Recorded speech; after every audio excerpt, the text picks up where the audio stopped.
श्रावण महीने की नवमी तिथि। कौन सी तिथि? नवमी। चाहे शुक्ल पक्ष की हो चाहे कृष्ण पक्ष की हो। 7 दुर्वा। कितनी दुर्वा? 7 दुर्वा अशोक सुंदरी वाली जगह पर चढ़ाकर, शंकर भगवान के ऊपर चढ़ाकर, गणेश जी के चरणारविंद को लगाकर उसको लेकर आना है। हाटकेश्वर महादेव का स्मरण कर। कौन से महादेव? हाटकेश्वर महादेव। उसको लेकर आइए। उदर में, पेट में रोग हो, बीमारी हो, बहुत ज्यादा तकलीफ हो रही हो, शरीर के अंतर्गत एसिडिटी रहती हो या पेट के अंतर्गत कोई ना कोई बीमारी बनी ही रहती हो, उसको भादों के महीने में, कौन से महीने में? भादों के महीने में किसी भी दिन सुबह के समय जब आप वो दुर्वा लेकर आए, 5 दिन, 6 दिन, 7 दिन में एक एक कर खाली पेट उसको चबा चबा कर खा लो और पानी पी लीजिए। करना पड़ेगा श्रावण महीने में, खाना पड़ेगी भादों में। चतुर्मास में चारों महीनों का बड़ा बड़ा महत्व है। कभी आपको एक स्मरण रहा हो कि जिस नारी के, स्त्री के रजोधर्म से जुड़ी हुई या पुरुष वर्ग में भी कहीं ना कहीं किसी ना किसी रूप में इस उदर से लेकर एड़ी तक के बीच में जो भी तकलीफ होती हैं उससे जुड़ी हुई के लिए भी सावन के महीने में एक प्रयोग आता है। उसको कर लेने से संपूर्ण जीवन समय में ये नाभि कोश से लेकर एड़ी तक के बीच में कभी तकलीफ हो ही नहीं सकती। और वो जल शंकर भगवान को शूलपाणेश्वर महादेव के नाम से चढ़ाया जाता है। कौन से महादेव के नाम से? शूलपाणेश्वर महादेव। शूलपाणेश्वर, उसका भी स्थान है कि वो जल कहां चढ़ता है। तो पहले तो नवमी तिथि का दुर्वा प्रयोग भगवान शंकर को समर्पित करते हुए, अशोक सुंदरी वाली जगह पर समर्पित करते हुए श्री गणेश जी महाराज को कहकर, आपको याद होगा जिस समय पर श्री गणेश जी महाराज कुबेर जी महाराज के घर में भोजन करने गए थे, सारा अन्न भगवान गणेश जी पा गए थे, तब शंकर भगवान ने दुर्वा भेजी थी। ये दुर्वा जब गणेश जी को भेजी गई थी तो वो औषधि के लिए भेजी गई थी कि गणेश जी ने ज्यादा पा लिया है तो शरीर में रोग ना हो जाए, पेट में कोई रोग ना हो जाए। तब शिव जी ने भेजी थी अशोक सुंदरी के माध्यम से। इस दुर्वा का प्रभाव रोग मुक्ति के लिए किया गया। आज भी नियम है, नवमी तिथि के दिन अगर भगवान नारायण के चरणों में हल्दी और कुंकू दोनों चीजें चढ़ाई जाए तो नारी कभी विधवा होकर नहीं मरती। आज भी लिखा है, अखंडता को पाने के लिए भगवान नारायण के सीधे चरण में हल्दी और उल्टे चरण में हरोली चढ़ाई जाती, कुंकू दोनों चढ़ाई। बीमारी डॉक्टर का पीछे ही नहीं छूट रहा हो तो शिव महापुराण, विष्णु पुराण और स्कंद पुराण में जो पुरुषोत्तम कथाओं का वर्णन किया गया है, एक आटे का दिया, उसमें 4 बत्ती, आटे के दिए में 4 बत्ती रखें, तिल्ली का तेल डाल लें, थोड़ा सा उसमें सरसों का तेल डालें। महाराज घर के बाहर, अर्थात घर के अंदर के बाहर जो चौखट होती, चौखट से थोड़ा सा बाहर, बिल्कुल चौखट में नहीं बैठना, थोड़ा सा बाहर, नवमी तिथि के दिन शाम के 6 से 6:30 के बीच में 21 बार जो व्यक्ति बीमार रहता है उसके सिर से नीचे की ओर श्री नरसिंह भगवान का स्मरण कर कर, वो व्यक्ति का उतारा कर रहे उसका नाम और गोत्र लेकर 21 बार जो उतार कर उस दिए को घर के ही चौखट पर रख देता है, उस व्यक्ति की बीमारी छूट जाती है महाराज, वो रोगीला नहीं रहता। घृत का दिया लगाकर शरीर में जो रोग है उसका स्मरण कर कर, शंकर जी से विनय कर कर, हे भोलेनाथ आपने शुक्र देवता को संजीवनी मंत्र दिया है तो क्या आप मेरे को वो मंत्र प्रदान नहीं करोगे? मेरे रोग, मेरी बीमारी, मेरे दुख को आप नहीं हरोगे?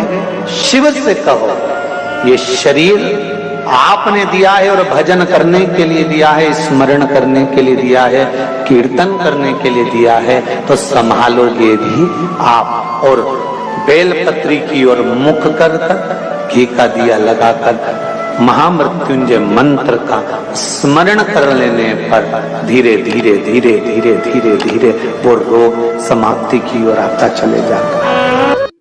भगवान शिव की कथा कर रही है। डाब को, कुसा को 3 जगह पर, पहला द्वार से अंदर प्रवेश करते समय सीधे हाथ पर कहीं पर भी रख सकते। दूसरा, पूजन का जो स्थान हो, पूजन की जो जगह हो, वहां अगर कुसा नहीं रख सको तो कुसा का आसन जरूर रखो। अगर कुसा नहीं रख सकते तो कुसा का आसन जरूर। तीसरा, रसोई घर के अंदर जहां पर परिंदा हो, मटका हो, हंडा हो, उसके आसपास में कहीं थोड़ी भी जगह हो, एक छोटी सी भी कुसा अगर अपन ने रख रखी है तो घर में कभी भी बड़ी बीमारी प्रवेश नहीं कर सकती। एक कुसा भी अगर हमने रखी है, एक डाब भी हमने रखी है, हम तो यहां तक कहेंगे, शिव महापुराण की इस पवित्र कथा में आप लोगों से कहना चाहेंगे,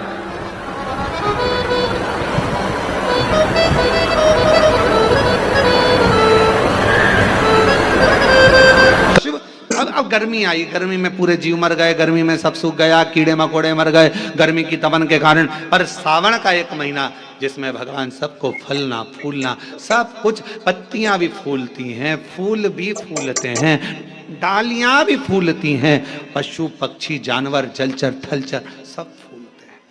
श्रावण का शिव को प्रिय है।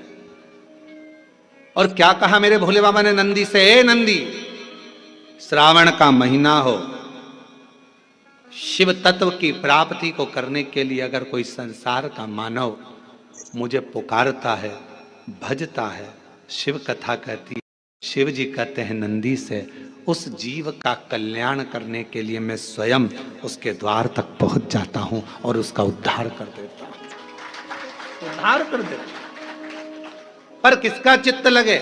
सावन में भी कई लोग ऐसे हैं जिनका चित्त नहीं लग पाएगा, क्योंकि सावन का महीना होता है तो कमाई के स्रोत भी ज्यादा हो जाते हैं। जीजियों की साड़ियां बिकने लगती हैं, फैशन का सामान बिकने लगता है, पर्स मोबाइल बिकने लगता है, सामान बिकने लगता है, क्योंकि उस समय व्यापार भी बढ़ता है। व्यापार इसलिए बढ़ता है क्योंकि भगवान भी चाहता है कि तेरा मन मुझसे हट जाए, व्यापार में लग जाए। क्योंकि भगवान को मालूम, हमने पहले भी कथा में कहा है, बच्चे को माँ गोदी में तभी तक रखती है जब बच्चा खिलौने से नहीं खेलता, खिलौने से खेलने लगेगा माँ नीचे उतार देगी। उसी तरह भगवान तुमको अपने पास जब तक बुलाता है, जब तक तुम्हें अपना बना कर रखता है, और भगवान देख लेता है कि अब धीरे धीरे मेरे को इसको धन देना है, वैभव देना है, ये खिलौने से खेलना चालू करेगा, गाड़ी लाएगा, घोड़ा लाएगा, मकान बनाएगा, फर्नीचर बनाएगा, उसमें लग जाएगा तो मेरे मंदिर आना छोड़ देगा। और मंदिर आना छोड़ दिया तो एक दिन मुझे धीरे धीरे, मैंने एक बार इसके यहाँ वो पहले की माताएं, पुरानी माताएं क्या करती थी, मिर्ची बारिश के पहले भर के रख लेती थी, धनिया बारिश के पहले भर के रख लेती थी, हल्दी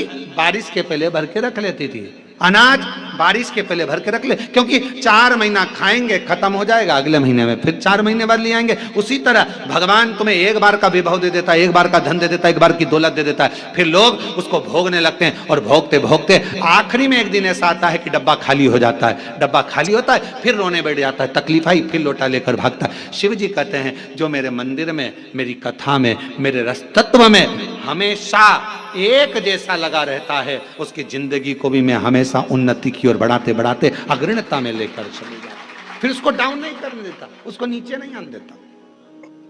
जैसे श्रावण महीने में चढ़ाए गए कनेर के फूल दुर्वा।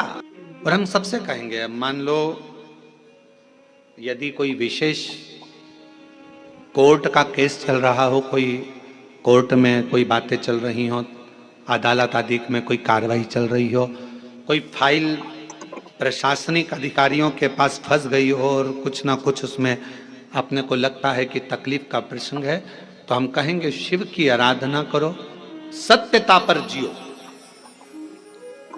और साथ में 5 दुर्वा, 1 कनेर का फूल पीला, 1 पीला कनेर, 5 दुर्वा, 5 बेलपत्र लेकर शिव जी के मंदिर में जाकर शिवलिंग पर समर्पित कर 2 लोटा जल सावन के महीने में उसी पर बेलपत्र कनेर के फूल पर चढ़ाइए। देवाधिदेव महादेव की कृपा होगी।